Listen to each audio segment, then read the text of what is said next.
let's look at the 5 different ways that you can draw an object. I'm just going to draw these avocados pretty much the same, and we're going to try and draw them in different ways. We have shading, cross-hatching, one direction, stippling, and scribbling. So shading is quite simple. It's the side of the pencil. You want to get it nice and smooth. You want to play it with tone, and you want to really focus on that light and dark technique. This is a very classical way to shade and quite satisfying as well. You've probably tried that one before. The next one is cross-hatching, and this is literally lines going in one direction, then another, and if you want to go darker, you can put your lines closer together, or you can add more directions, and you'll see that very quickly things build up, even though at the start it looks pretty naff, but it's a build-up process, and it is quite satisfying as well. It's also a very quick way to get shade on there.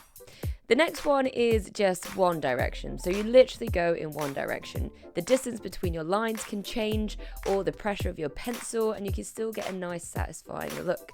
You can also go in the direction of the curve or the line as another option, but again, very quick and a very nice one to do. It builds up very quickly, and yeah, it looks quite good. After that, we have stippling. This one takes forever.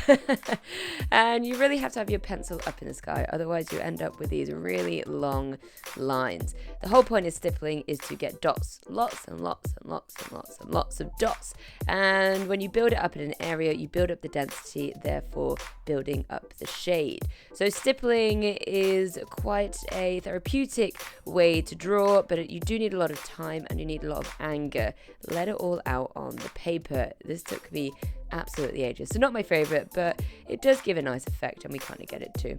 Scribbling is a nice fun one. You literally let your pencil go round and round in circles, and if you want something dark, go around in more circles, smaller circles, build up those scribbles, and do exactly what it says on the tin. Scribble, scribble, scribble. So which one's your favorite? Shading, cross-hatching, one direction, stippling, or scribbling? Let me know in the comments below.